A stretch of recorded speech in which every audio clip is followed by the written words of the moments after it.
Well, welcome back, A-Pushers. This is Mr. Rains, and in this video, we are going to be cracking the stimulus-based multiple choice. Now, have you ever struggled with how to approach those difficult stimulus-based multiple choice questions that you often see on those quizzes and tests? I'll be honest, they aren't easy, but there are some strategies that can help you get better.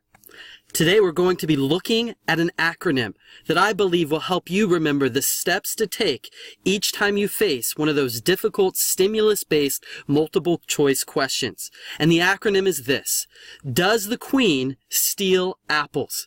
Directions, title, questions, stimulus, answer. So let's begin with the first one. The D is for directions. Note the number of questions that need to be answered and the type of stimulus that you're going to be analyzing. Usually, there will be approximately 3 to 4 questions for each stimulus. Well, what is a stimulus, you might ask? Well, it could be a map, a political cartoon, a diary entry, or a notable document in history. Next, you're going to want to read the title and the author. And note any prior knowledge. Do you know something already about this author? Have you seen that political cartoon before, maybe in class? Take note of what you already know.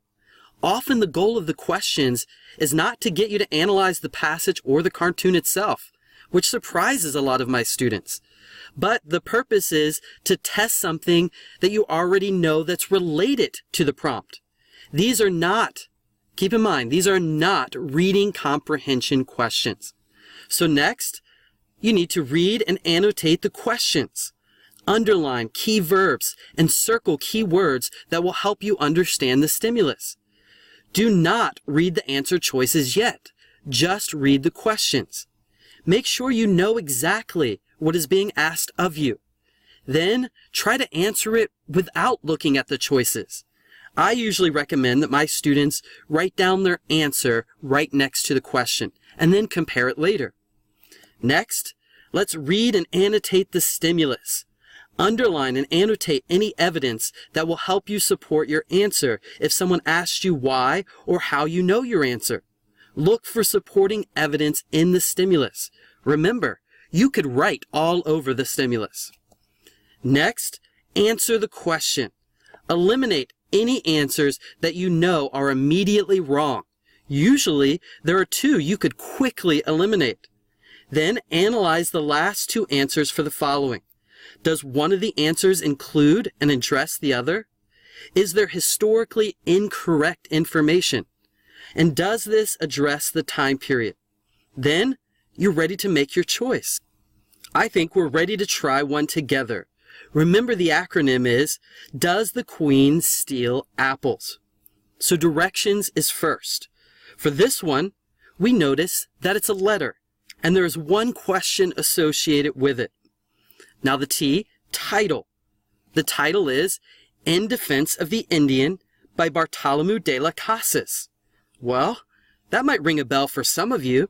You might remember that Las Casas was a Spanish priest who advocated for fairer treatment of Native Americans. If you did remember this, that could help you, so write it down.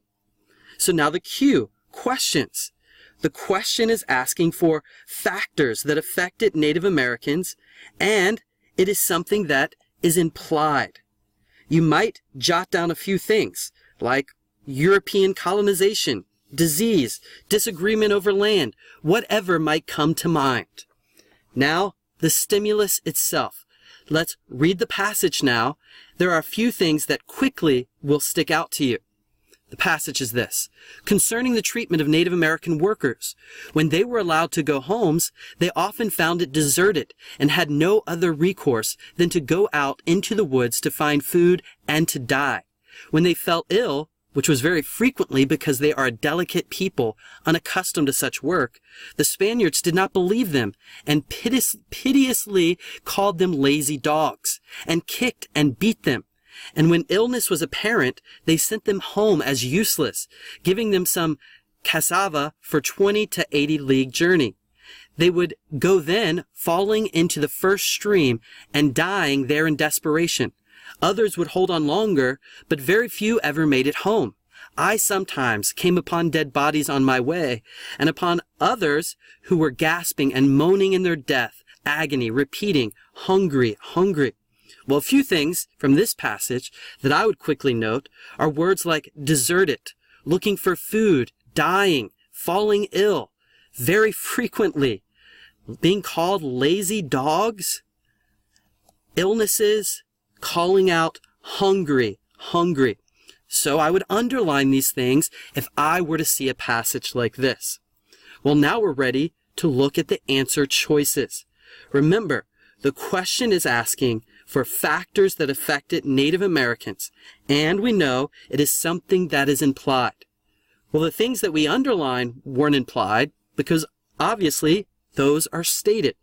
So we might ask ourselves, what caused their hunger? What caused their death? Let's look at the options.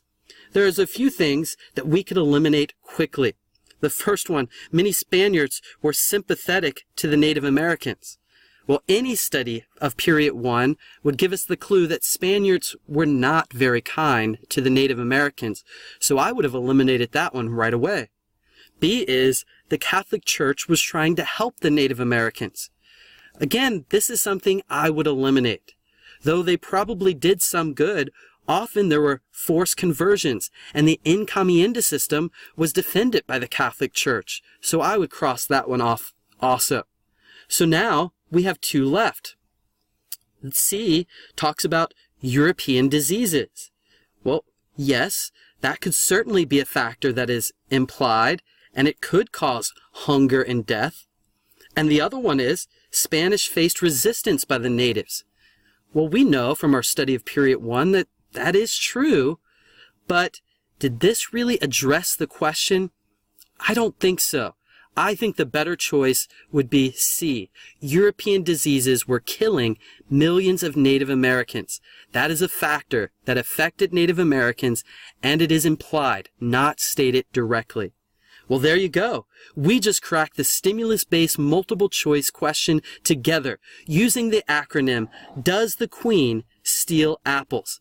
I hope you found this helpful. If you like this video, leave me a comment below and be sure to subscribe to my channel for more upcoming videos. Thank you very much. See you next time.